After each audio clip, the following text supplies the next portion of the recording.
षोडशोत्तरशत श्री श्रीमद् भक्तिवेदांत स्वामी जगद्गुरु श्री प्रभुपाद की जय, समस्त गुरु परंपरा की जय, नवाचार्य श्री हरिदास ठाकुर की जय। प्रेम से कहो श्री कृष्ण चैतन्य प्रभु नित्यानंद श्री अद्वैत गदाधर शिवासादि गौर भक्तवृंद की जय। श्री श्री राधा भगवान की जय, श्री श्री कृष्ण बलराम की जय, श्री श्री गौर निताई की जय, श्री श्री जगन्नाथ बलदेव सुभद्रा महारानी की जय, उपस्थित गौर भक्तवृंद की जय, अनंत कोटि वैष्णव वृंद की जय, इस्कॉन वर्तमान आचार्य वृंद की जय। निताई गौर सनातन वंदे हरे गुरु। All glories to the Supreme Hare Krishna. All glories to the Supreme Hare Krishna. All glories to the Supreme Hare Krishna. All glories to Shri Shri Guru Hare Krishna. सभी भक्तों का हार्दिक स्वागत है इसके प्रातःकालीन श्रीमद् भागवतम कक्षा में। और आज ऑलमोस्ट ख़त्म तो नहीं है, बट 23वां अध्याय जो है उसका बिल्कुल आखिरी पड़ाव पर जो है श्लोक यहाँ पर है।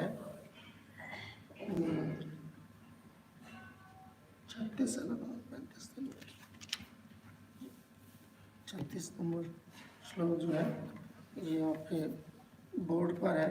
और इसका जो अध्याय का शीर्षक ही बड़ा रोचक है, महाराज पृथु का भगवत धाम गमन।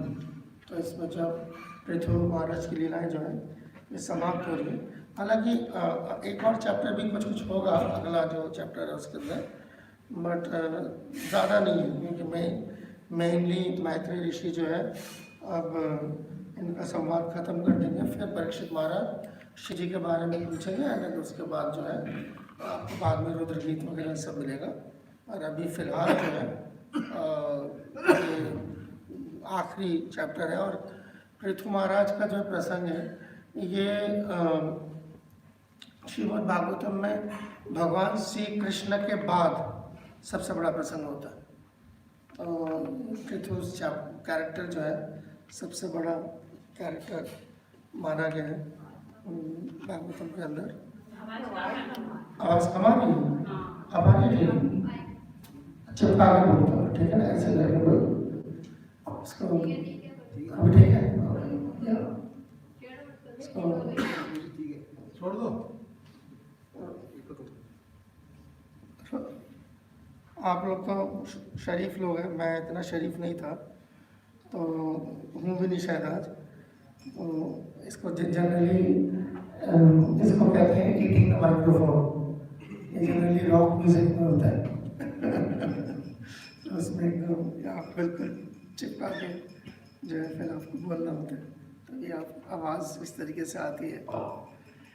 खैर, इसमें अध्याय में जो अभी ये श्लोक चल रहे हैं, इन श्लोकों में आपको मुझे पता नहीं कितना आपको वो लगेगा, क्योंकि ये श्लोक जो है ना ये फलश्रुति का हिस्सा है। तो 9 श्लोक, श्लोक संख्या नहीं 9 क्यों 10, 30 से लेके 39 तक इस तरह फलश्रुति चल रही है। क्योंकि अब इतने सारा चैप्टर चला है तो इतना तो फलश्रुति बनता ही है।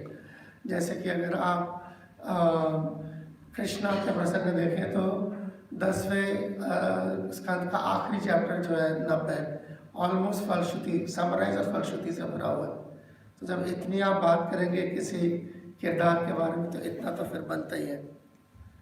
खैर, तो चलिए हम पहले भागवतम का मंगलाचरण करें और उसके बाद श्लोक पे पहुँचेंगे। ओम नमो भगवते वासुदेवाय। ओम नमो भगवते वासुदेवाय।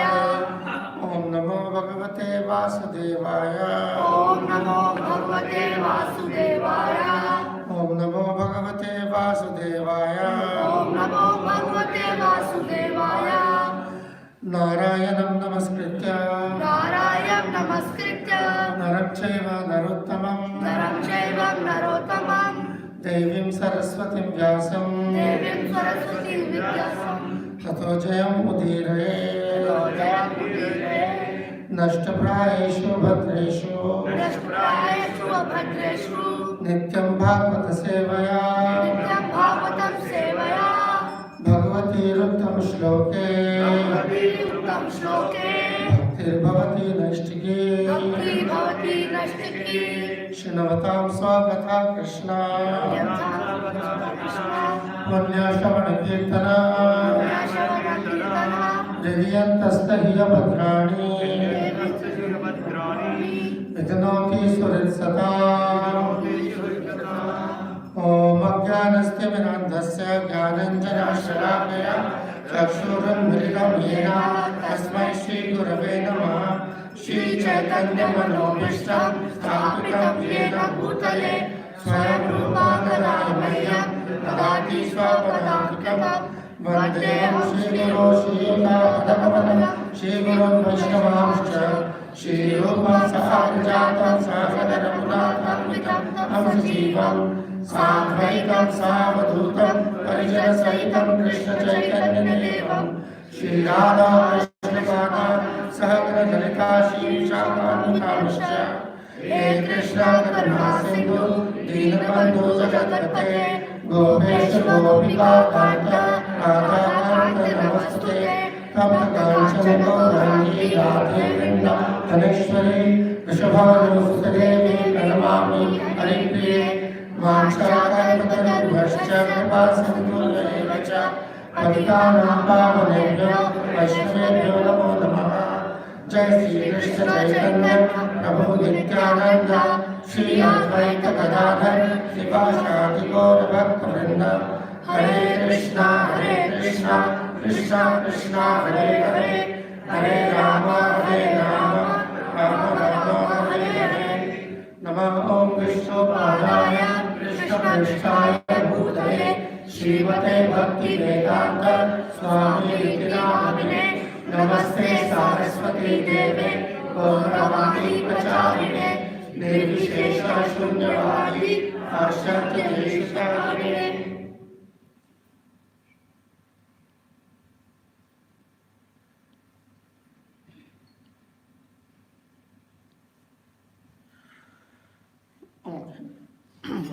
ये श्लोक का उच्चारण करें।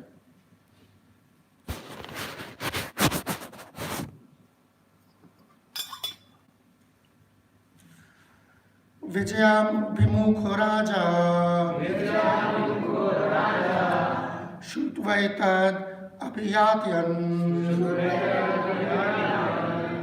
बलिं तस्मै हरन्ति अग्रे राजना पृथवे यथा विजयाभिमुखो राजा श्रुत्वैतद् अभियात्या बलिं तस्मै हरन्ति अग्रे राजना पृथवे यथा विजयाभिमुखो राजा श्रुत्वैतद् अभियात्या बलिं तस्मै हरन्ति अग्रे राजना पृथवे यथा विजयाभिमुखो राजा श्रुत्वैतद् अभियात्या बलिं तस्मै हरन्ति अग्रे राजना पृथवे यथा विजयाभिमुखो राजा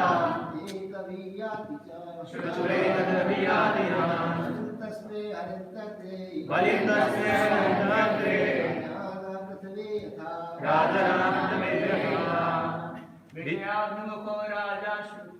विजयाभिमुखो राजा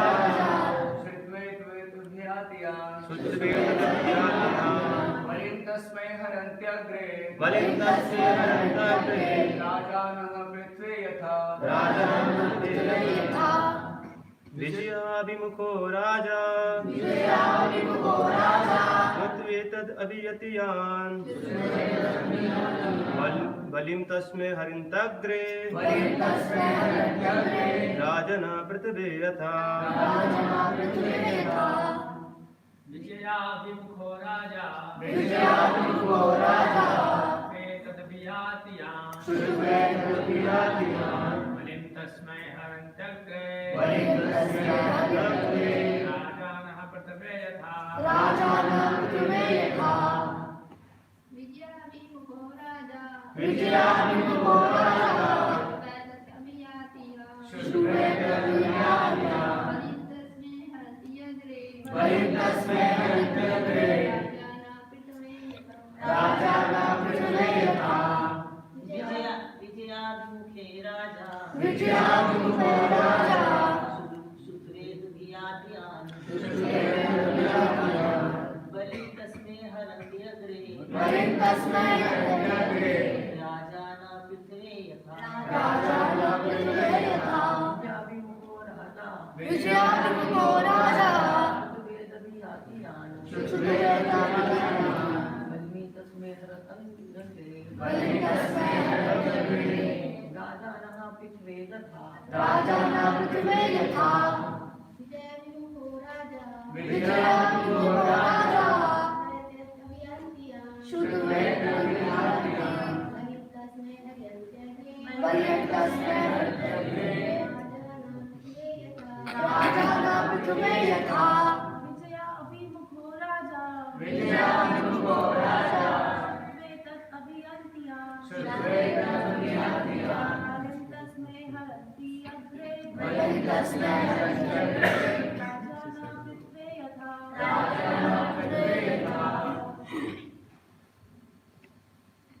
धन्यवाद। शब्दार्थ हमारे पीछे दोहराइएगा। शब्दार्थ, अनुवाद एवं तात्पर्य जगत गुरु शिल प्रभुपाद के द्वारा शिल प्रभुपाद की जय। विजय विजय अभिमुख जो विजय के लिए प्रस्थान करने वाला होता है। प्रस्थान करने वाला होता है। राजा राजा राजा राजा श्रुत्वा श्रुत्वा सुनकर सुनकर एतत् एतत् यह यह अभियाति अभियाति प्रस्थान करता है। प्रस्थान करता है। यान रथ पर बलिम बलिं कर या भेंट तस्मै उसको उसको हरंती हरन्ति भेंट करते हैं। भेंट करते हैं। अग्रे आगे समक्ष समक्ष राजा राजा अन्य राजा अन्य राजा पृथ्वी पृथ्वी राजा पृथु को राजा पृथु को यथा पिता जिस तरह करते थे। करते थे। अनुवाद सुनिए क्या है। यदि विजय तथा शासन शक्ति का इच्छुक कोई राजा अपने रथ पर चढ़कर प्रस्थान करने के पूर्व पृथु महाराज के चरित्र का 3 बार जय करता है तो उसके अधीन सारे राजा उसके आदेश से ही सारा कर उसी प्रकार लाकर रखते हैं जिस प्रकार महाराज अधीन राजा उसको दिया करते थे। जैसे कहा था कि ये फल श्रुति है, श्रुति फल है, तो इसको सुनने के क्या क्या फायदे हैं। तो अलग अलग लोगों को अलग अलग फायदे हैं, बशर्ते कि वो कौन इसको किस तरीके से सुनता है, कौन किस नियत से सुनता है। तो यहाँ पर नियत जो है वो बड़े काम की है।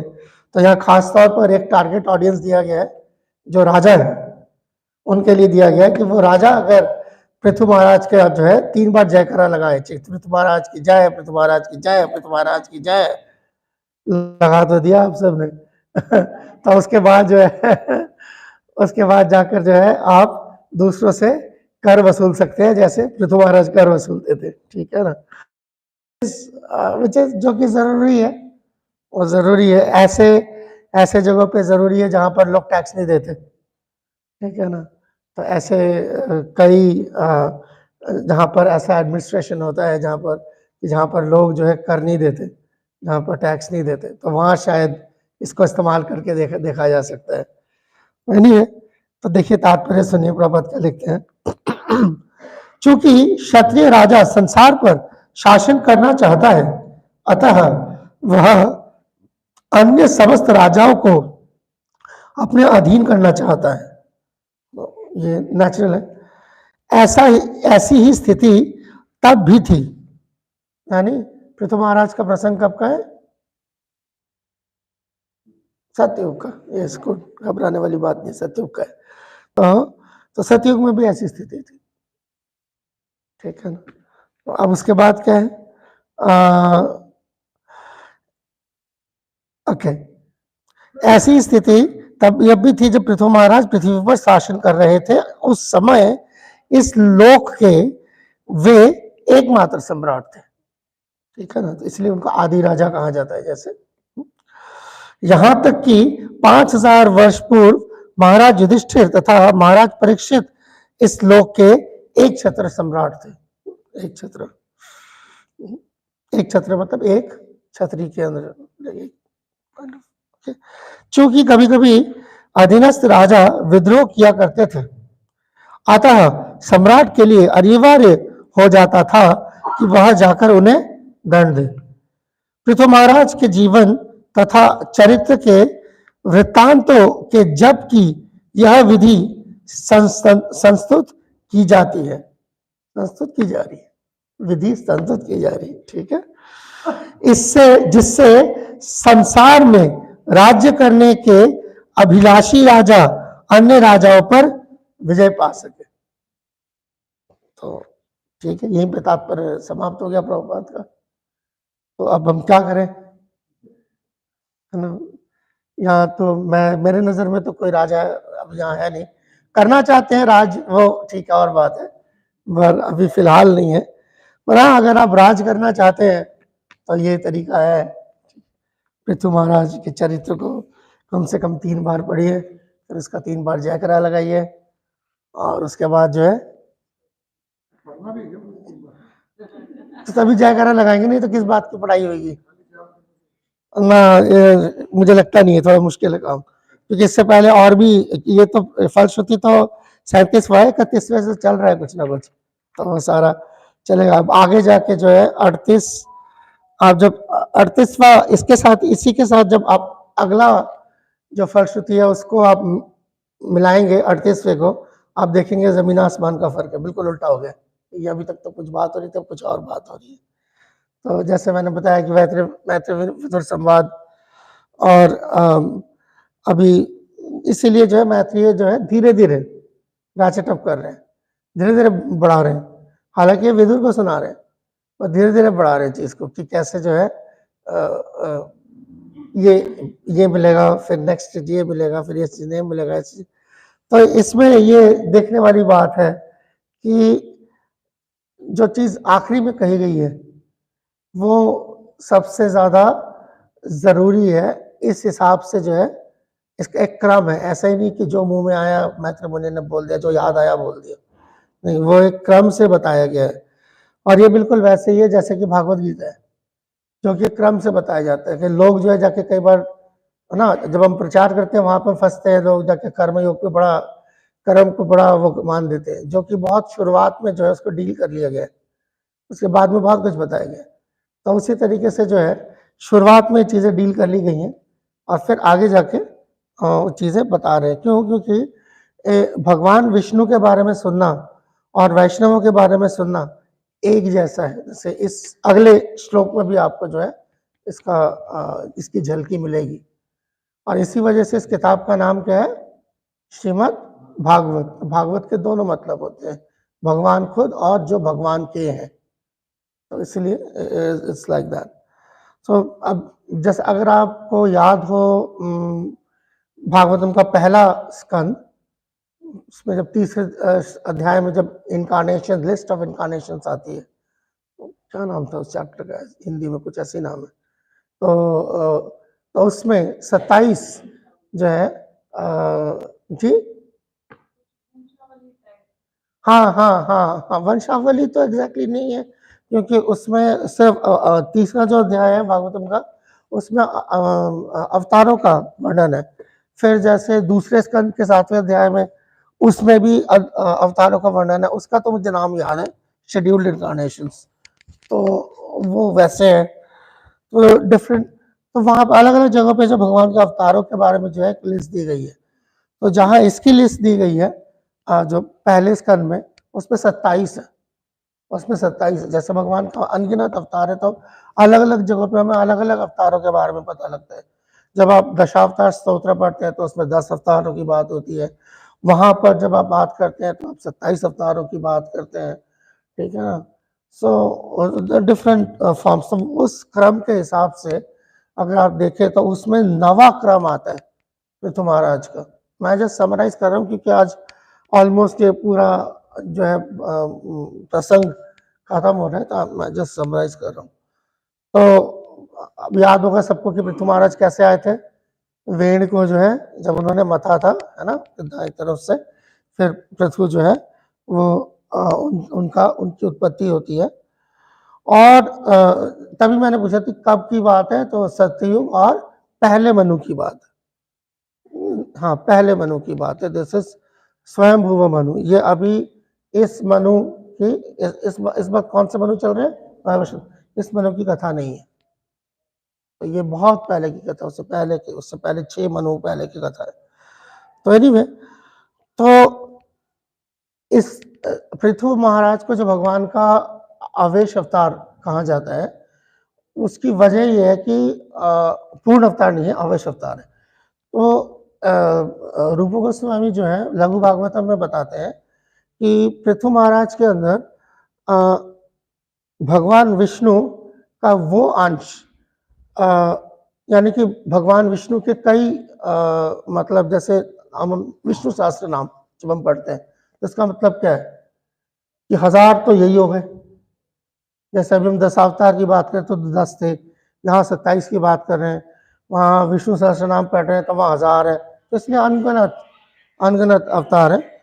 तो उसके अंदर जो है एक जो अवतार है भगवान विष्णु के, जिनके 4 हाथ हैं, मगर एक हाथ में शंख है और एक हाथ में चक्र है, बस 2 हाथ खाली है, ठीक है।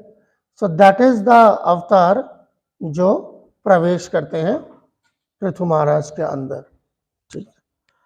सो जैसे परशुराम के अंदर भगवान का एक आवेश प्रवेश करता है, जैसे कि नारद मुनि के अंदर भगवान का एक आवेश प्रवेश करता है, जैसे कि 4 कुमारों के अंदर भगवान का एक आवेश प्रवेश करता है।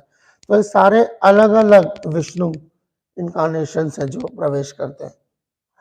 तो खैर, तो ये बेसिकली उनका परीक्षित महाराज इस कैपेसिटी में जो है वो राज कर रहे थे। तो इसमें खास तौर पर जैसे अभी 36 तक ये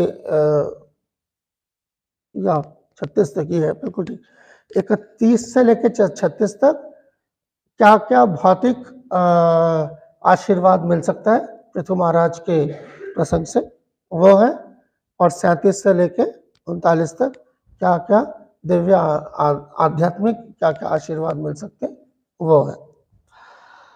तो अब यहाँ मैं एक चीज बड़े काम की चीज है, क्योंकि ये श्रुति फल या फलश्रुति इसे कहते हैं, इसका जिक्र हो रहा है। तो फलश्रुति दरअसल क्या चीज है वो मैं हैरान हो गया, इसलिए मुझे लगा कि मैं आपके साथ ये शेयर करता हूँ। वेदांत सूत्र में भी बताया हुआ फलश्रुति क्या होता है, जिसमें टेक्निकली स्पीकिंग फलश्रुति का कोई चक्कर नहीं होना चाहिए, मगर वहां पर एक पूरा एक सूत्र है, तीसरे जो उसका भाग है उसके चौथे अधिकरण के 44वां सूत्र है। इट सेज स्वामिना फलश्रुतेर इति अत्रेय मुनि, यानी दत्तात्रेय ने जो है ये बताया है कि फलश्रुति होता क्या है, जिसको आप कहते हैं सुनने का फल। ये हिंदी में सुनने में बिल्कुल और है और ये संस्कृत में बिल्कुल और है। हिंदी में जब आप इसको सुनते हैं फलश्रुति यानी कि किसी चीज को सुनने का फल, एक्चुअली फलश्रुति का मतलब होता ही नहीं है। वेदांत सूत्र कह रहे हैं स्वामिनः फलश्रुतेरिति, फलश्रुतिर इति, इति का मतलब, फलश्रुति का मतलब है स्वामी, कंफर्म्ड। जैसे अगर कुछ छिपकली बोलती है तो भी इससे कंफर्म्ड। स्वामी ना, फलश्रुति का मतलब स्वामी होता है, यानी कि when it is talking about phalashruti, it is talking about Krishna. ये सो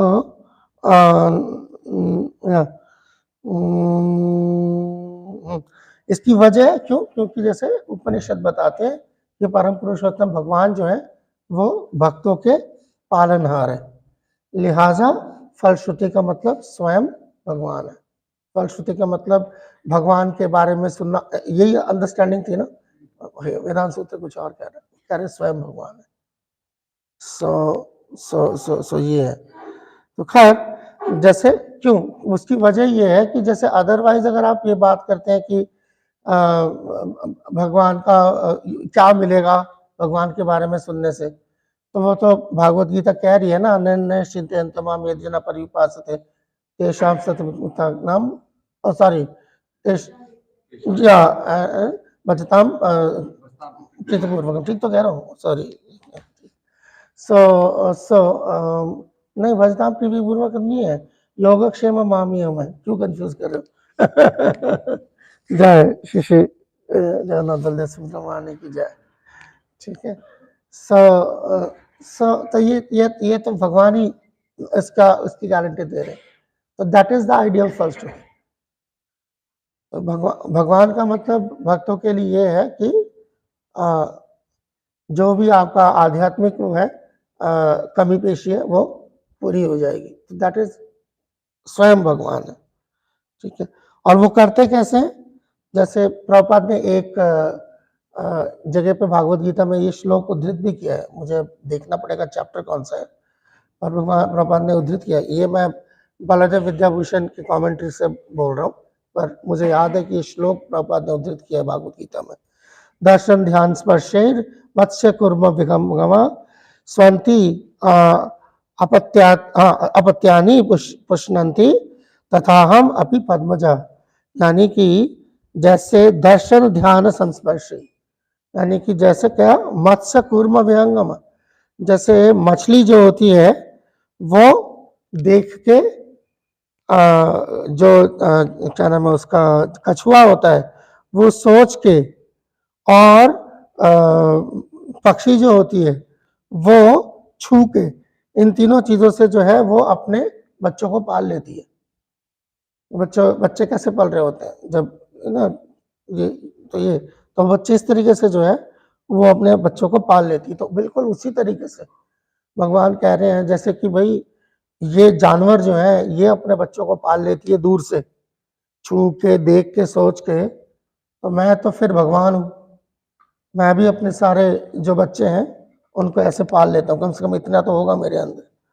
तो that is the idea of ये। तो इसीलिए अब बात आती है साधक भक्तों की। ठीक है ना। एक तो चीज ये है कि ये बताया ये है कि इस तरीके की जो फलश्रुतियां हैं, इसका काफी भक्ति रसामृत सिंधु आपको खोलना पड़ेगा, वहां पर जो है इस तरह के फलश्रुतियों का जो इलाज दिया गया है। इलाज मतलब इलाज नहीं, मुझे कहना चाहिए ये फलश्रुतियां दरअसल कैसे काम करती हैं इसका जवाब दिया गया। ये जैसे ये अभी वाला जो पढ़ा है, ये राजा 3 बार ऐसे करके बोले और चला जाए तो जो वो कर वसूल लाएगा, और आपको लगेगा यार फिर तो ऐसे यही करके हो जाता तो सारे जंगे जो है ऐसी चीज, अच्छा नहीं, उससे भी खतरनाक चीज क्या हो सकती है? उससे खतरनाक चीज ये हो सकती है कि मैं अपना फोन बजाऊं क्या, तो उससे ज्यादा हो सकता है कि दोनों राजा दोनों तरफ से दोनों पढ़ के आ जाए। अब बताओ क्या होगा? ठीक है ना? ठीक है ना। तो इसीलिए तो ये चीजें फिर ऐसे लगती है ना कि बड़ी आर्टिफिशियल सी लगती है, बड़ी आर्टिफिशियल सी लगती है। तो इसीलिए भक्ति रसामृत सिंधु खासतौर पर जो है इसके बारे में कहती है कि ये अतिशयोक्ति नहीं है, ये अतिशयोक्ति नहीं है। क्यों नहीं है अतिशयोक्ति? क्योंकि वहां पे इसका रूप गोस्वामी ने जो है बहुत अच्छा इसका एक्सप्लेनेशन दिया है। ये सभी साधक भक्तों को हमेशा याद रखना चाहिए, जो अभी हम बात करिए जनरल प्रिंसिपल है। आप भागवतम सुन रहे हैं, गीता सुन रहे हैं, कुछ भी सुन रहे हैं, कुछ नहीं भी सुन रहे हैं, ये बात पल्ले पल्ले रहनी चाहिए। वो ये है कि जब भी शास्त्रों के अंदर इस तरीके के फलश्रुतियाँ दी जाती हैं, इस तरीके का आशीर्वाद दिए जाते हैं, या इस तरीके के उसकी गुणगान किया जाता है कि ये ऐसा है ऐसा है। जैसे कि मान लीजिए किसी ने भगवान को एक बार दिया दिखाया तो वैकुंठ चला गया, तो इसका मतलब क्या है? 14वें अध्याय में आई थिंक भक्ति रसामृत सिंधु में ये क्लियर कट बता रहे हैं। इसका मतलब है कि कोई गया था और कोई जा सकता है। इसका हरगिज ये मतलब नहीं है हर कोई जाएगा, क्योंकि कोई गया था, किसी पे ये लागू हुआ था, इसीलिए आप ये नहीं कह सकते कि लागू नहीं होता। और क्योंकि हर किसी पे लागू नहीं होता, तो आप ये नहीं कह सकते कि हर किसी पे चलेगा। सो ये डिपेंड करेगा किस पे चलेगा, किस पे नहीं चलेगा। अब आपके दिमाग में सवाल चल रहा होगा कि जी किस पे चलेगा, तो वो उस पे चलेगा जिस पे भगवान चाहेंगे उस पे चलेगा। इसको चलाने का जो है कोई फॉर्मूला नहीं है, ठीक है ना। अगर भगवान को लगेगा कि इस पे चलना चाहिए तो चलेगा, अगर भगवान को लगता है कि इस पे चलाने से इसका नुकसान होगा, नहीं चलेगा, ठीक है। इसके आगे नहीं करता, इसके आगे नहीं करता। जहां तक व्यक्ति ने एंडेवर कर लिया, ये एंडेवर की बात हो रही है, एंडेवर के पहले की बात तो वैसे भी नहीं हो रही। ये नहीं कि राह चलता कोई जा रहा है जी, उसको अचानक भगवान ने जो है भगवत धाम खींच लिया, या कमी पड़ रही, ऐसा कोई नहीं। सब एंडेवर करने वाले ही होते हैं।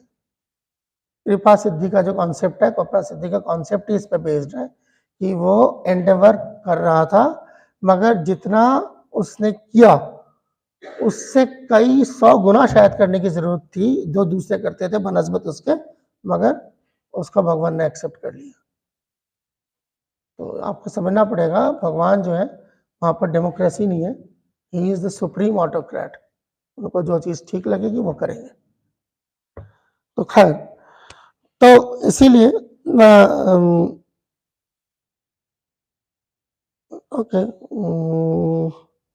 इसलिए मैंने सबसे पहले ये बात छेड़ी कि ये अतिशयोक्ति इसको ना समझे, एग्जैजरेशंस नहीं है, ठीक है। अब यहाँ पर बहुत मजेदार चीज है, भक्ति विनोद ठाकुर जो है एक इसी सिलसिले में एक बात और कल्याण कल्पतरु में बोल रहे हैं। कुछ प्रॉब्लम हो रही है क्या? हाँ ना, ऐसे कुछ, हाँ मुझे भी लग रहा है कुछ हो रहा है, ठीक है, ओके, ठीक है। तो कल्याण कल्पतरु में जो है भक्ति विनोद ठाकुर इस सिलसिले में एक बड़ी अहम बात कर रहे हैं। शास्त्रफल श्रुति जातो সেই লোভে কত শত মূঢ়জন ভোগ প্রতিধায় সে সব কৈটব জানি ছাড়িয়া বৈষ্ণব জ্ঞানী मुख्य फल कृष्ण रति पाए। इसका मतलब है कि ये जो शास्त्र में जो श्रुति फल है, ये जितने श्रुति फल होते हैं, इस लालच में, ठीक है, कितने हजारों लोग जो गधे होते हैं, ठीक है, वो भोग के तरफ भागते हैं। तो श्रुति फल जो है, अगेन वही चीज, स्वयं भगवान है, स्वयं भगवान को प्राप्त करते ही जो है लोगों की नीयत निकल आती है। जो बेवकूफ होते हैं, जो कि भक्ति विनोद ठाकुर कह रहे हैं सैकड़ों की तादाद में बेवकूफ होते हैं, तो वो भगवान की तरफ जो है भागते हैं। क्यों? ताकि भोग मिलेगा, ये श्रुति फल से भोग मिलेगा। शेष सब कोइटव जानी, इन सबको जो है भगवान जानते हैं। ये सारे जो है ये काइटव, क्या मतलब जो है छलिए हैं, ये लोग भगवान को छलना चाह रहे हैं, ठीक है। छाड़िया वैष्णव ज्ञानी, सिर्फ जो वैष्णव है, जिसको असली बात पता है, मुख्य फल कृष्ण रति पाए। सिर्फ जो इसका फल श्रुति का जो मुख्य फल है कृष्ण में रति, सिर्फ उन वैष्णव ज्ञानी उनको मिलता है, बाकी सबको जो है। तो इसीलिए जो अब आप ये फल श्रुति पढ़ रहे हैं इतनी लंबी, आप कल का जो श्लोक अगर आप यहाँ पे आएंगे सुनेंगे, आप बोलेंगे तो बिल्कुल ही कुछ और बात कर रहे हैं, बात तो ये होनी चाहिए। हाँ, बात ये होनी चाहिए, मगर वो किसके लिए होनी चाहिए? जो उसके लिए लायक है। यही टेस्ट है कि जैसे ही ये श्रुति फल मिलेगा, और श्रुति फल मिलेगा का मतलब ये नहीं ये सुना, जैसे हमने वेदांत सूत्र से देखा, स्वयं भगवान जैसे ही सामने आएंगे अपना अपना निकल आएगा इसको क्या चाहिए। ठीक है, एंड ऐसा नहीं है कि अब आपके दिमाग चल रहा होगा कि भगवान तो सिर्फ शुद्ध भक्त के सामने आते हैं। जरूरी नहीं है, शुद्ध भक्त के नीचे धरातल पे भी भगवान आ सकते हैं। भगवान कहाँ पे भी आ सकते हैं, पर उससे नीचे के धरातल पे भी आ सकते हैं। तो जो शुद्ध भक्ति की तरफ जा रहा होगा वो भगवान को कृष्ण रति पाए, उसको मिलेगा। बाकी जो है वो भोग प्रति है, वो भोग के प्रति जो है दौड़ेगा। सो ये जो श्रुति फल होते हैं ये एक टेस्ट भी होता है, ये एक एनकरेजमेंट भी होता है कि जो लोग भगवान की भक्ति करना चाहते हैं उनको जब श्रुति फल भगवान इस तरीके से देते हैं, अपने आप को इस तरीके से पेश करते हैं, तो वो भगवान की तरफ दौड़ते हैं, यानी कि उनकी भक्ति तेज हो जाती है। और ये उसके तरफ भी जो है ये क्या नाम है, इसका सबूत होता है, इसका वो एक टेस्ट होता है कि जो उस तरीके से जो है, जो जिनके मन में खोट है उनके सामने जो भगवान अपने आप को पेश करते हैं बतौर श्रुति फल, तो वो भोग के तरफ भागते और छटनी हो जाती है। और इधर से जो थोड़ा सा भगवान की भक्ति में कमजोर है मगर नियत ठीक है, जाना चाहते हैं इस तरफ, वो इन्हीं श्रुति फलों की वजह से जो है उसकी गाड़ी तेज हो जाती है। So this is the whole agenda. तो कई बार इसलिए भागवतम के हर बड़े प्रसंग के बाद जो है श्रुति फल होता है, और आप सोचते होंगे यार ये क्यों हमेशा देते हैं, ये ललचाने के लिए देते हैं, और ललचाने के लिए नहीं देते तो दूसरी जो बात उसे बताते हैं कि भगवान का प्रेम मिलेगा, वो तो पता ही है। नहीं, ये आपका जो है इंटेलेक्चुअल टेस्ट नहीं हो रहा होता, ये आपके वैल्यू की टेस्टिंग हो रही होती है, आपकी इंटेलेक्ट की, यानी कि आपके क्या कहते हैं, आपके बुद्धि का टेस्ट नहीं हो रहा होता, आपकी नीयत की टेस्ट हो रही होती है। तो आपका नीयत कैसी है वो श्रुति फल जो है जांच देता है। That is the sum and substance of shruti फल।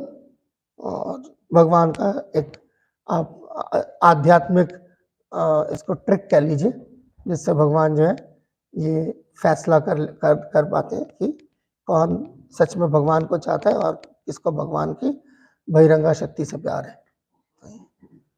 ठीक, यहीं पे जो है मैं समाप्त करता हूँ। किसी का कोई प्रश्न है, कोई टिप्पणी है, कोई करेक्शन देना चाहे तो जरूर। जी प्रभु जी। जी ऐसे हम देखते हैं कि एकादशी के भी अलग अलग नाम दिए जाते हैं, एकादशी का अलग अलग महत्व भी बताया जाता है, उसको हम कैसे? ऐसे ही भक्ति में हमें हमेशा ये चीज रही, जो कमतर किस्म के लोग होंगे जिनका, इसीलिए देखिए एक कहानी, एक कहावत है, value is valued by people of values, या values are for people of values. मूल्य या मौलिक जो चीजें होती हैं वो उन्हीं लोगों के लिए होती है जो उसका मोल समझते हैं, या जिनके पास अंदर मोल होता है, मूल्य होते हैं, उनको ही मूल्य बोध भी होता है। आप समझ रहे हैं? सच्चाई की कदर जो आदमी सच्चा होगा वो करता है। ऐसे ही जो जितने भी आप गुण देखते हैं, जैसे भागवत गीता में अध्याय में आफ्टर अध्याय गुणों की श्रृंखला दी गई है, तो उसके उनके लिए जो है वो चीज़ वही है, जो जिसके लिए जो उन मूल्यों के, जिनके अंदर उन मूल्यों का थोड़ा बहुत लेश है, वो उसकी कदर कर सकता है। तो जिसके पास उसकी कदर नहीं है, ये क्या है, बकवास है, हट, ये कमजोरी है, ये तो बेवकूफ़ है, या ये आज की दुनिया के लिए नहीं है। हाँ, वो बात सच है, आज की दुनिया के लिए चोर चकार ही है सारे, तो कलयुग का मतलब यही होता है। सो इसीलिए it's like that. So you will always find कि जो मूल्य की तरफ रहने वाले लोग हैं उनकी तादाद हमेशा कम रहेगी, हमेशा कम रहेगी, और उनको हमेशा जो है ज़्यादा हमला सहना पड़ेगा, ठीक है ना। ज़्यादातर लोग जो आपको मिलेंगे, कलयुग का मतलब है, जो आराम परस्त होंगे, कन्वीनियंस पसंद होंगे, ठीक है ना, उनका जो कन्वीनियंस अपने आप में एक वैल्यू होगा। तो ये होगा बस। जी प्रभु जी, थैंक यू सो मच। आपने छोटी बात को बहुत अच्छे से क्लियर आप किया। आप बैठ जाइए आप ऐसे। हमारा होता क्या है कि छोटी बात में जैसे आता है कि ये छोटी बात हरी बोल होता है। तो अभी जो भक्तों के लिए बहुत अच्छे से क्लैरिटी हो गई, तो इसमें एंडेवर भी करना पड़ेगा, केवल खाली इतना समझो बात से नहीं होगा कुछ। इसलिए हरि बोल नहीं हुआ। ठीक है 99% नहीं होता। जी जब हाँ, सबकी तरफ से आता है, हरी बोल, जी हाँ, वो किसी विशेष व्यक्ति के लिए ऐसा होगा, हो सकता है। But thank you so much. जी हाँ, ये बात सच है। ये प्रचारकों को जो है, प्रचारकों का ये एक ये जिम्मेदारी है कि वो जो है जज्बातियत को हवा ना दें, ठीक है ना। आम से बेचारे लोग होते हैं दुनिया में, तकलीफ के मारे हुए होते हैं, कन्फ्यूजन के शिकार लोग, ठीक है ना।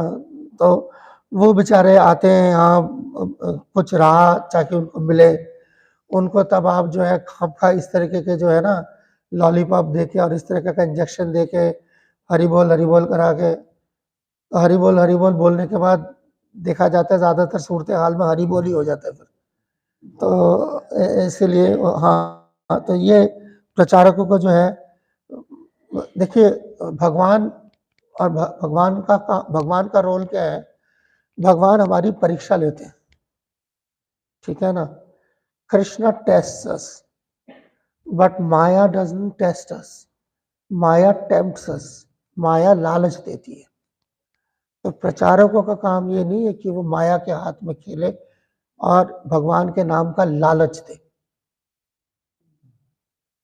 ठीक है ना, कि लालच की प्रवृत्ति को हवा ना दे, क्योंकि लालच के अंदर जो है इनहेरेंट आलस छुपा होता है। बगैर मेहनत के किसी चीज को जो है पाने की ललक को ही लालच कहते हैं। तो इसीलिए उसका मोल चुकाने वाले नहीं होते।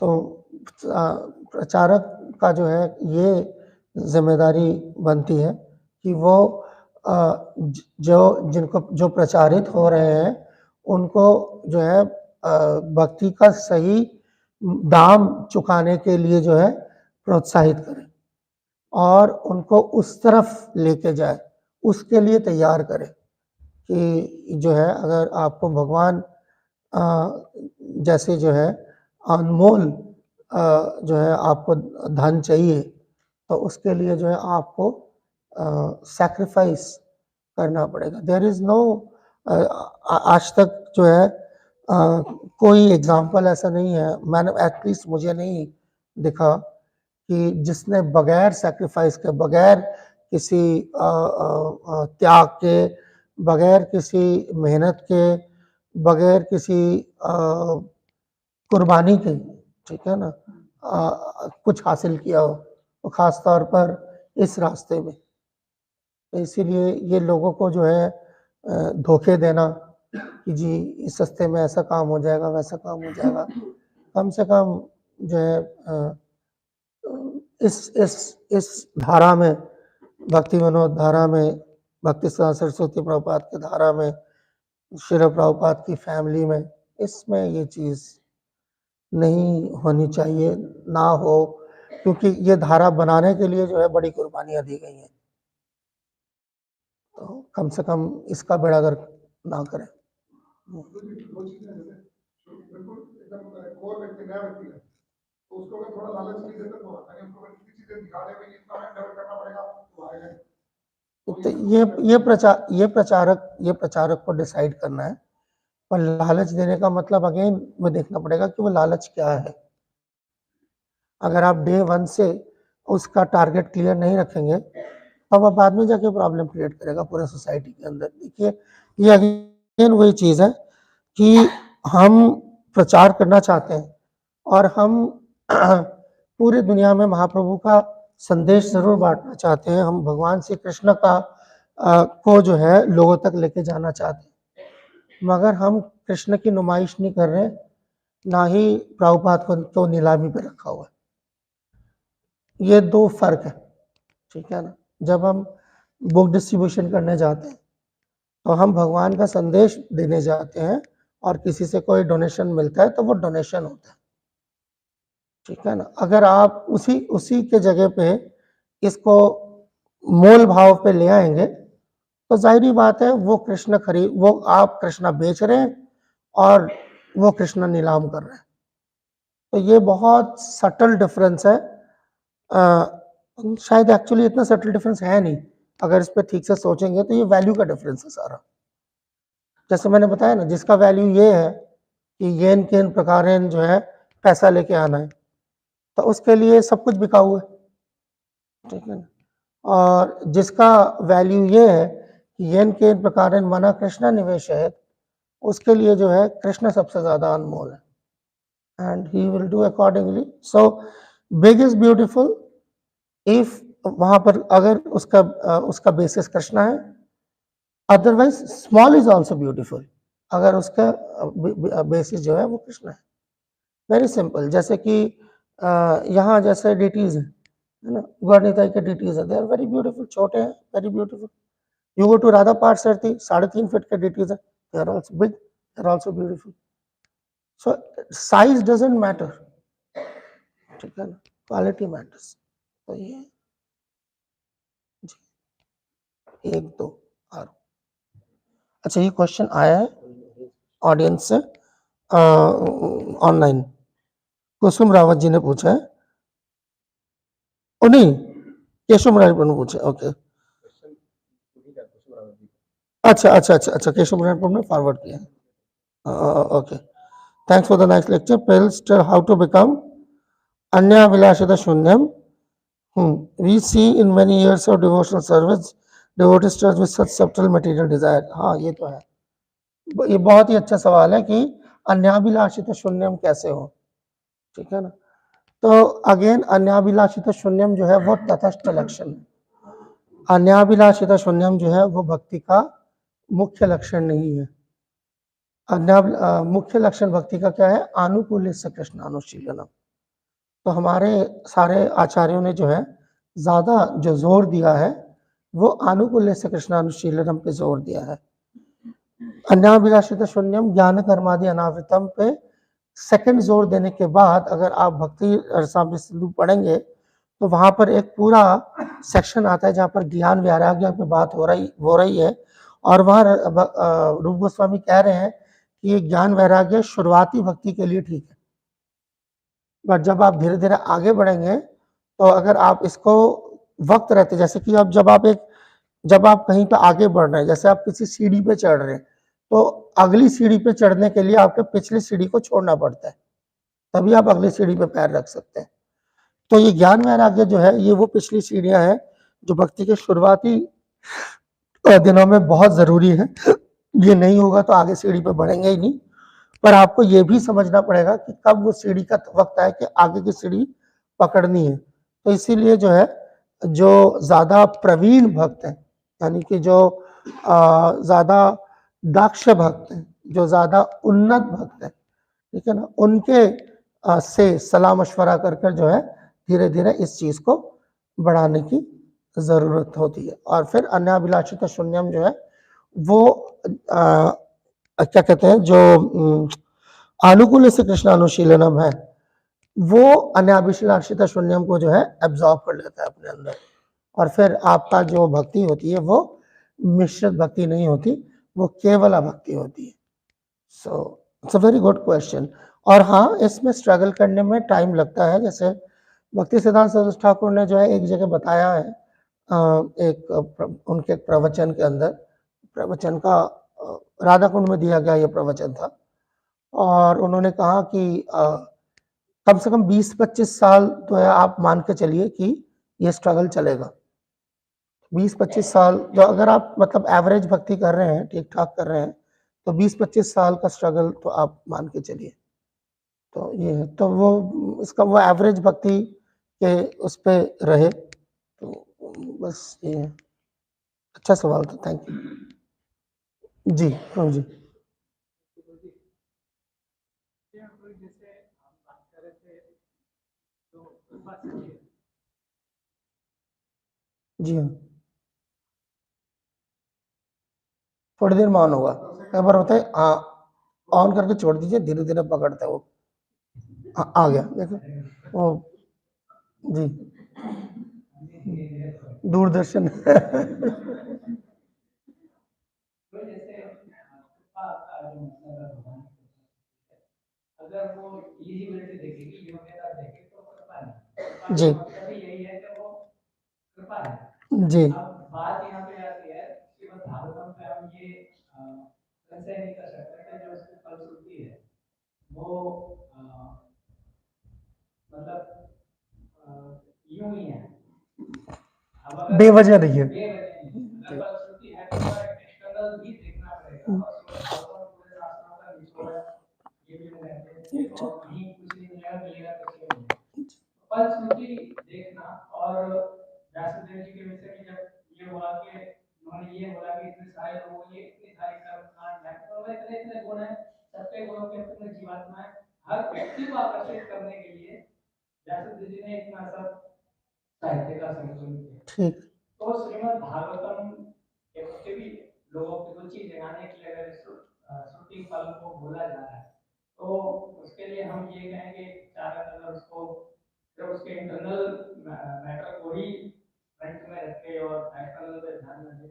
और इससे पिछले श्लोक 35वें श्लोक में था भी अकामो वा सर्वकामो। तो व्यक्ति अगर यहाँ पे इससे आकर्षित होकर आएगा तो 100% परम पुरुष के प्रति अगर आकर्षित होगा तो अपने लक्ष्य को हासिल करेगा। तो केवल इसको कृपा सिद्धि को इग्नोर करना कि नहीं, हमें जब तक अनकंडीशनल एफर्ट नहीं कर लेंगे और वो तो कुछ तो कृपा भी काम करेगी ना, उस पर भी तो हमें। मैं समझ गया। आप ना दो चीजों को मिला रहे हैं, फलश्रुति एक तरफ और कृपा सिद्धि एक तरफ, ये दो अलग अलग टॉपिक है। आप फलश्रुति से कृपा मिलेगी ये कहना चाह रहे हैं शायद। हाँ, तो कृपा सिद्धि जो है वो अपने आप में एक टॉपिक अलग है, यानी कि जिसके वो टॉपिक है जिसमें साधन सिद्धि, ठीक है, और कृपा सिद्धि, ये दो चीज आती है। क्योंकि जहाँ नित्य सिद्ध है वो तो नित्य सिद्ध है, ये उस कैटेगरी में डिस्कस होता है। जो आप बात कर रहे हैं वो फलश्रुति से मिलने वाली कृपा की बात कर रहे हैं। मैं सही समझाऊं क्वेश्चन? ठीक है, तो कृपा सिद्धि नहीं है, वो टर्म आप हटा दीजिए, क्योंकि वो फिर वो टर्म ही अलग है। कृपा और फलश्रुति में बात हो सकती है, तो इसलिए मैंने ये बात रखी यहाँ पर। क्योंकि अभी आप देखेंगे कि पहले 5 ये जो आज तक का श्लोक है ये जा रहा है, जो कि भौतिक एक वो मिल रहा है, पर कल से 37 से लेके 4 श्लोक उसके बाद आपको देखेंगे वो टोटली भगवान की तरफ आध्यात्मिक जिसका रुझान है उस तरफ लेके जा रहा है। तो जैसे मैंने बताया कि ये टेस्टिंग फेज, तो भगवान भी जब किसी को अगर कोई ऊपर जा रहा है, यानी कि भागवतम जनरली कृपा सिद्धि के लिए तो नहीं है, भागवतम तो साधन सिद्धि के लिए। तो साधन सिद्धि तो कोई बंदा लेगा तो वो तो उसकी तो साधना टेस्ट होगी, तो ये उसका टेस्ट का हिस्सा है कि देखे जरा कि इतने में ही जो है फिसल जाता नहीं फिसल जाता। देखे जरा उसका ध्येय क्या है, क्या वो भगवान की शुद्ध भक्ति प्राप्त करना चाहता है, भगवान की सेवा करना चाहता है, या हर स्कंद में आने वाले श्रुति फल को लेकर ही जो है वो खुश है। तो जैसे आपने कहा कि जब आप कोई भी बंदा आएगा और वो नया नया ये सुनेगा तो भगवान की तरफ आकर्षित होगा, बिल्कुल, तब यही तो फर्क है कि जो चीज आपको लाती है कृष्ण भावनामृत में, जरूरी नहीं है वो आपको टिकाती हो, और जरूरी नहीं है वो, और यकीनन वो जरूरी नहीं है कि वो आपको बढ़ाती हो। तो हाँ कर दिया, अब फैसला फिर आपको करना पड़ेगा इसके आगे। जी जी जी, हाँ, जैसे वो हम जानते हैं ना कितनी कहानियां हैं, भी चोर आया वो तो ये देख के आते हैं कि गहने चुराऊंगा, तो आगे बात कुछ और होगी। तो वही ना, तो वो मकाम आएगा जहां पर जो है आपकी वैल्यू टेस्ट, तभी तो मैंने मूल्य पे बात करी। वहां पर जो आपका मूल्य है, जो आपने अपने पिछले जन्मों के संचित कर्मों से कमाया है, जो आपके भक्ति उठा जो सुकृति है, अगर कभी आपने जो है जाने अनजाने किसी भक्त के लिए कोई सेवा कर दी, भक्ति का कोई अंग पालन कर दिया था, अब उसका टेस्ट होगा। तभी तो कई जगहों पर जो आप देखेंगे प्रभुपाद ऐसी जगह पे जहाँ पे बंदा ऐसा कर सकता था पर ऐसा नहीं किया, एंड प्रभुपाद वहां पे एक लफ्ज इस्तेमाल करते हैं, अनफॉर्चुनेट, कि यार वो बदकिस्मत है, इसका मतलब ये इसका मिसफॉर्चून, या उससे भी ज्यादा ये अनफॉर्चुनेट से प्रॉपर इस्तेमाल, एग्जैक्ट वर्ड इस्तेमाल करते हैं, मिसफॉर्चून। ये अब इस चीज को सिवाय ये समझने के कि ये इसका मिसफॉर्चून है, क्या समझे, जैसे हम चैतन्य शिक्षाष्टकम में महाप्रभु बोलते हैं, दुर्दैव में दिशा में जाने ना होना, दुर्दैव। इस पे आने के बाद अगर इसको दुर्दैव ना कहे तो क्या कहे, ये है। यानी कि ये एक ऐसा प्लेटफॉर्म होता है जहां पर लॉजिकली लगता है कि इसको भगवान की तरफ मुड़ना चाहिए, पर वो मुड़ता नहीं है। तो उसी स्टेज को दुर्दैव कहा जाता है कि यार इसका मतलब या इसके पास इतनी सुकृति नहीं थी, या इसकी मति भ्रष्ट हो गई थी, अकल मारी गई थी, and it is like that. It's not because of कि उसको मौका नहीं दिया गया, मौका मिलने के बावजूद जो उसको आदत है, तो यही वाली चीज है। वो जो मिसफॉर्चून है वो पूरी वो जीवात्मा को होता है, हाँ, उसी की तरफ से है। ये भगवान की कृपा से इसके लोग नहीं, उधर से नहीं है, वहां से तो दे रहे हैं ना। ये यहाँ पे तो कोई टेंट लगा के खड़ा कर दिया कि भाई अब देख यहाँ पे समुद्र है, यहाँ जो भी अमृत का कुंड है, यहाँ से पीना तेरे लिए मिला है, पीना नहीं पीना वहां से वापस ले आना, कोई बात नहीं। हाँ, और उसी को जब वो नहीं पीता तो उस स्टेज को फिर दुर्दैव, उसको मिसफॉर्चून कहते हैं। यार ये कॉमन सेंस कहती है कि पीना चाहिए, वो नहीं पीता। जैसे सुइसाइड होता है, सुइसाइड कभी कॉमन सेंस पे बेस्ड हो ही नहीं सकता। कॉमन सेंस कभी कहता है कि बंदा छत पे चढ़ जाए और कूद जाए, कॉमन सेंस को क्या कहता है, छत पे चढ़ जाए बंदा नजारा देख रहा होता है। कॉमन सेंस क्या कहता है कि आदमी पंखे के नीचे खड़ा होता है तब पंखा चलाता है, अटकता नहीं उस पर, है ना। तो अब इसको दुर्दैव ना कहो तो क्या कहो फिर इसको। तो वो दीज आर लाइक मतलब जीव जो है ना, वही कह रहा हूं ना, जीव के पास स्वतंत्रता का मतलब ही है कि वो ऐसी हरकत कर सकता है कि भगवान भी स्टंड हो जाए। ही इज ऑल्सो स्टम्प्ड, ये अच्छा, ये तो मैंने भी नहीं सोचा था। It's like that. So it's like that. तो जैसे सूर्य की बात करते हैं तो उसमें मेन कॉज रहता है श्रद्धा। हाँ, अगर श्रद्धा उसकी अटूट रहेगी तो अगर 3 बार बोल के वो चीज प्राप्त तो होए, और वो श्रद्धा के अंदर ये वाला चीज नहीं होती कि मैं 3 बार बोलूंगा तो मुझे मिलेगा ही मिलेगा, नहीं भी मिलेगा मेरी श्रद्धा नहीं टूटेगी। अटूट श्रद्धा का मतलब ये है, आपने अटूट श्रद्धा बोला ना, अटूट श्रद्धा ये लेके चलता है कि जो मुझे मिलना है वो नहीं भी मिलेगा तो मुझे कोई फर्क नहीं पड़ेगा, यही फर्क है। और वो जो श्रद्धा होती है वो वही मिश्रित श्रद्धा होती है, दिमाग में जैसे लोग नहीं बोलते अक्सर कि जी भगवान क्या कहते हैं, आप चाहोगे तो ना ये वैसे, अच्छा वैसे नहीं, वो तो ज्यादा सुनने को मिलता है, अगर ऐसे ऐसा नहीं हुआ ना तो मैं नाराज हो जाऊंगा। नाराज हो जाओ, ऐसे ऐसे नहीं होगा तो मैं तुम्हारे दर पे नहीं आऊंगा, बताओ भाई। मतलब ये सारी चीजें जो है भगवान को तरह तरह के से जो है भगवान को धमकी देना, तरह तरह से भगवान को ब्लैकमेल करने की कोशिश करना, ठीक है ना। भगवान हमें चाहते जरूर है, ये तो बात सच है, मगर यार उस तरीके के बंदे का क्या किया जाए जो बात बात पर जो भगवान को धमकी लगाता हो, तो फिर वो चीज, हाँ जी, वही ब्लैकमेल, मैंने वही कभी कहा ना कि यार इस तरीके से जो है भगवान को, भगवान की बाह मरोड़ने वाली बात जो है। हाँ, तो वो धीरे धीरे आप वहां तक जाते हैं। आप, मैं नहीं कह रहा कि हर आश्रय शवा पादरतन पिनष्टमाम, तो एक्चुअली जो अधिकार जिसका है इस श्लोक पे, वह तो चैतन्य महाप्रभु आराधना का अधिकार है, ये तो जीवों की तो औकात नहीं है इस तरफ। मगर हाँ, आई नंद तनुज किंकरम, यहाँ जा सकता है जीव, चाहे तो यहाँ तक कर सकता है, तो वो कोशिश जो है वो जारी रहनी चाहिए। That is attaining Krishna. बस ठीक है। गहरा उतरना पड़ेगा। इन्होंने सवाल प्रभु जी, हमको ये सब चल रहा है कि गहरा उतरना पड़ेगा। जी गहराई में जी गहरा उतरना पड़ेगा, गहराई जी में। बिल्कुल बिल्कुल।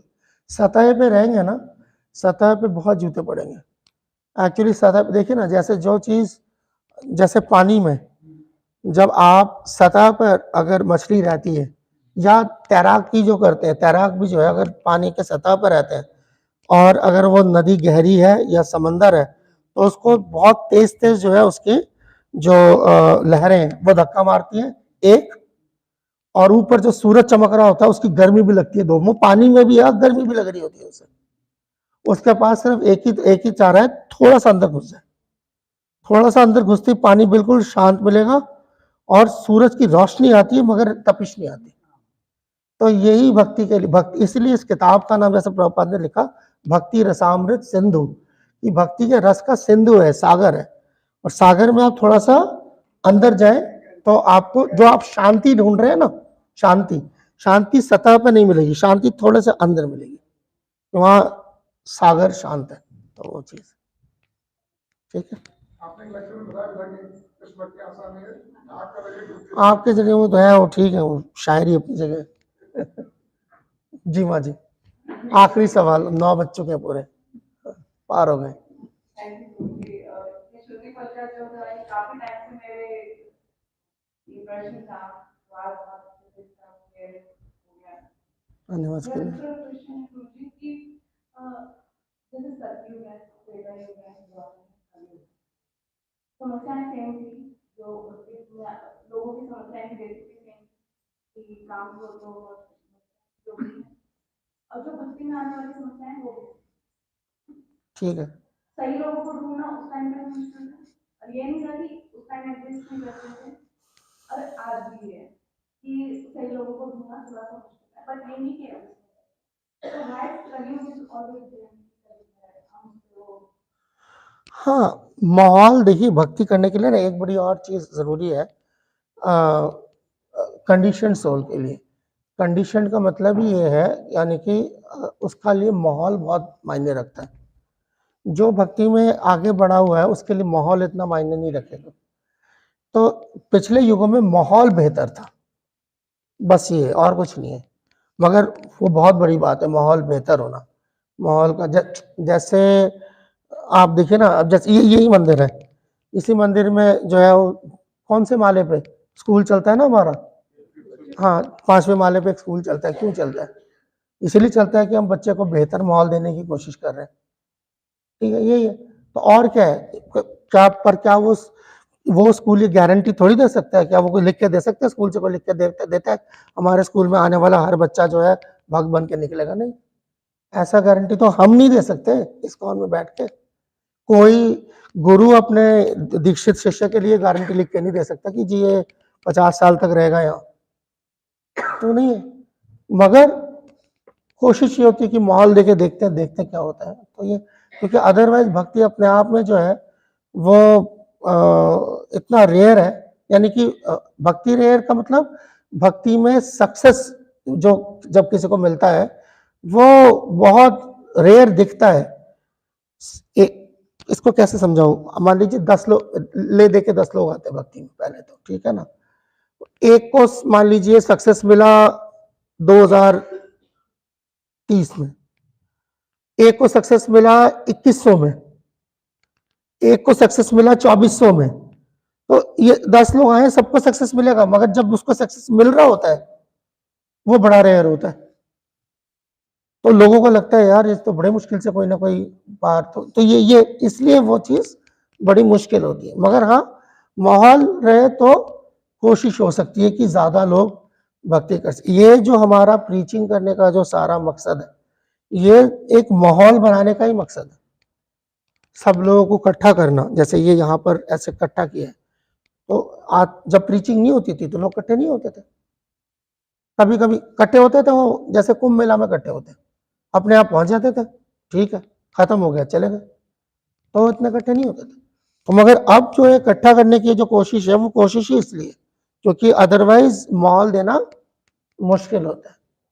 तो जो आपका सवाल है कि सतयुग में, त्रेता में, द्वापर में, जी हाँ, भक्ति तभी भी उतनी ही रेयर थी, बिल्कुल सही कहा आपने।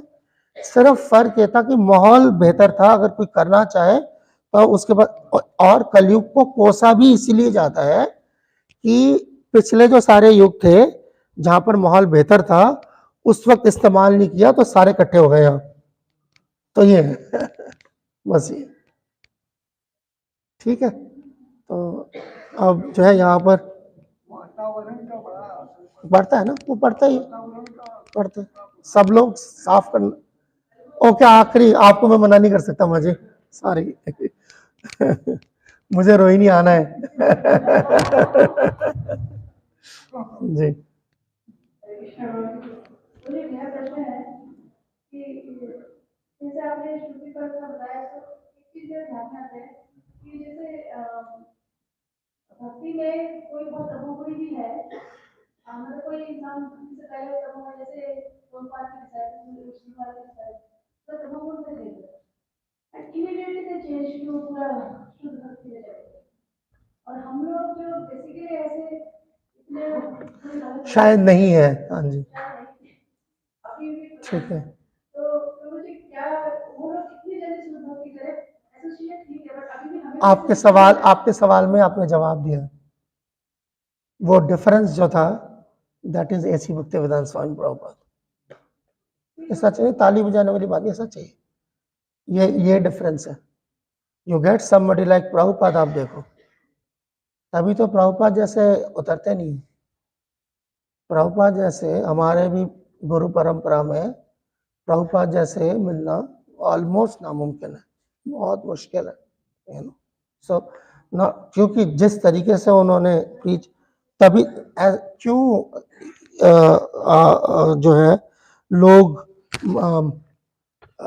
इस नतीजे पे पहुंचते हैं और शास्त्रिक प्रमाण भी इसका मिलता है कि ही इज लाइक एन आवेश उनको और ये जो प्रभुपाद के अंदर जो है नित्यानंद प्रभु का आवेश जो है ये हमने इस्कॉन के डिवोटीज ने नहीं बनाया ये कहानी। ये प्रभुपाद के गुरु भाइयों ने जो है निकाल के, भक्ति रक्षक श्रीधर महाराज, यायावर महाराज, उससे पहले भक्ति विनोद ठाकुर ने इंडिकेशन देना, ठीक है ना। तो इससे पहले का जो इंडिकेशन, जैसे भक्ति विनोद ठाकुर ने इंडिकेशन दिया था कि कोई आ रहा है। अब भाई 1896 में सिर्फ एक पैदावार नहीं हुई थी, है ना। जिस दिन प्रभुपाद का जन्म होता है तो उस दिन पता नहीं कितने लोगों ने जन्म लिया होगा, ऐसा नहीं।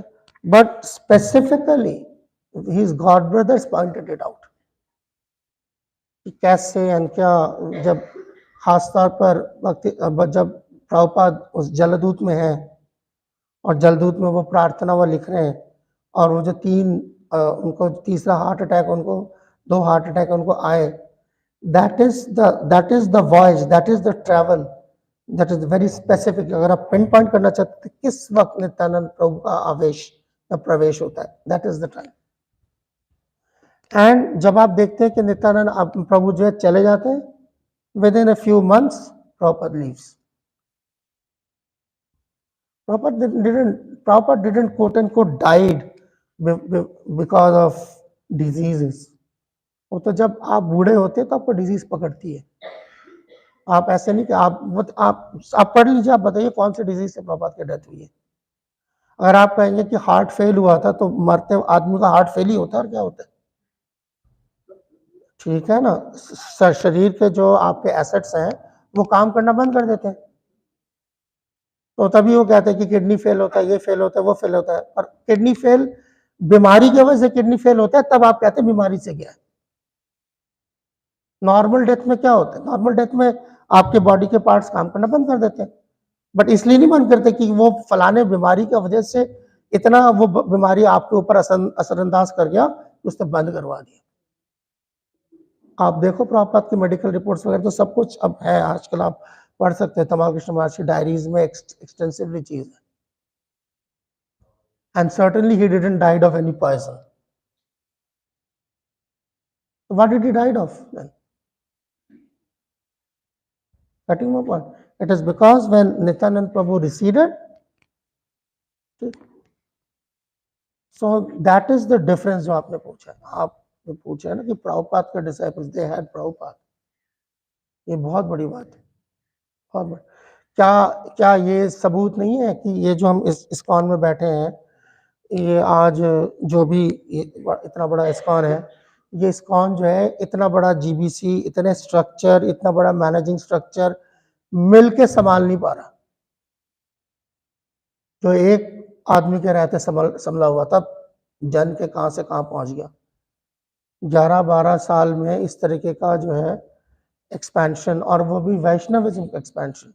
अगर मायावाद का एक्सपेंशन हो ना तो कोई अचंभे की बात नहीं है, क्योंकि ये तो जिस दुनिया में हम रह रहे हैं उसमें तो उसको उसका साथ मिलेगा ही मिलेगा.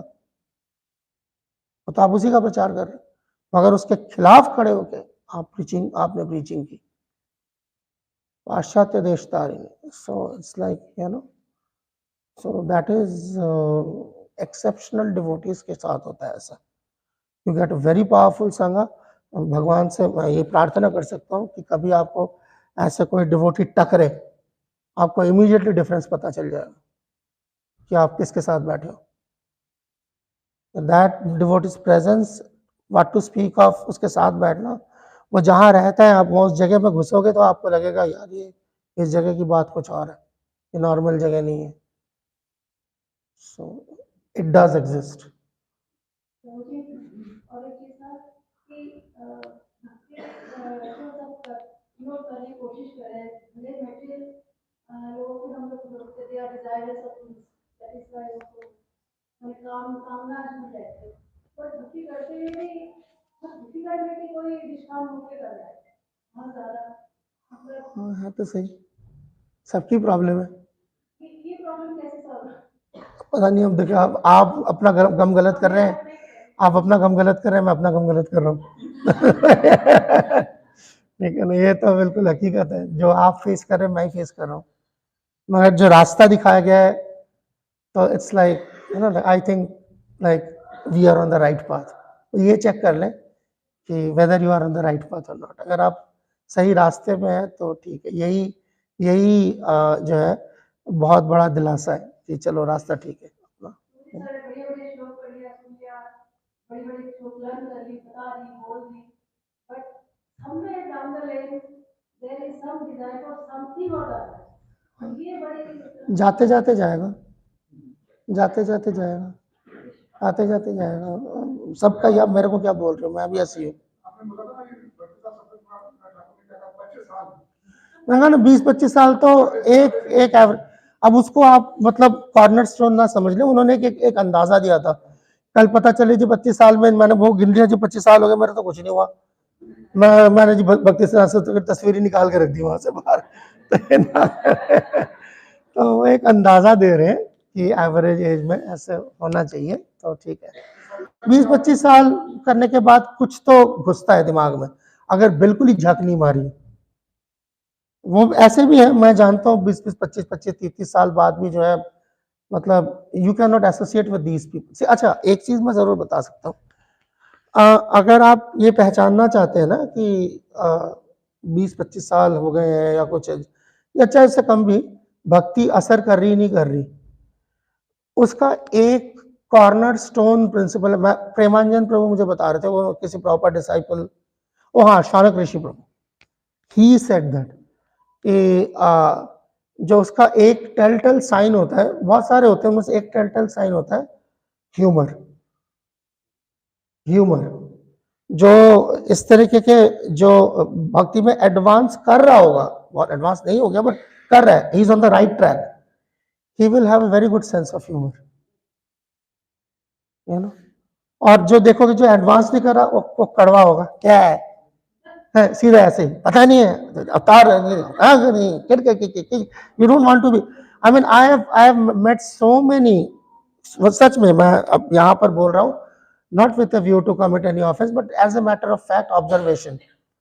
मायापुर में खासतौर पर मैं ज्यादा टाइम स्पेंड करता हूँ, and I found कई मायापुर में डिवोटीज, स्पेशली फ्रॉम ब्रह्मचारी आश्रम, सामने से आ रहे हैं, और मैंने देखा, मैंने हरे कृष्णा किया, ऐसी शक्ल बनाता है as if I have offended him. कई बार मुझे लगता है जाके पूछ लो उनसे, what offense did I committed by you know like greeting you. It's like that. आपको जो है हरे कृष्णा बोल के मैंने कौन सा अपराध किया, ऐसी शक्ल। That means like you have spent so many years, but it is not working on you. And I have seen so many other devotees who are jolly. तो ये है वही जो प्रत्यक्षम आकमम धर्मम सुसुखम कर्तुम अव्ययम, वो चीज प्रसन्न वदना, तो वो चीज जो है एक साइन होता है। और वो ह्यूमर जो है सरकाजम वाला ह्यूमर नहीं है, दूसरे का मजाक उड़ाना। दूसरे का तो उड़ा दिया, जब उसने तुम्हारा उड़ा दिया तो इतना मुंह बन गया, ठीक है ना। So that is not, that is a very low class person. वो लो क्लास पर्सन जो अपने ऊपर ह्यूमर बर्दाश्त न कर सके, not worthy of association. So it's ये मैंने देखा, ठीक है। प्लीज 9:20 हो चुके हैं, सबका बहुत बहुत धन्यवाद। ग्रंथराज श्रीमद् भागवतम की जय, जगत गुरु श्रील प्रभुपाद की जय, उपस्थित गौर भक्त वृंद की जय, निताय गौर श्री तनात्म आनंदे हरि हरि।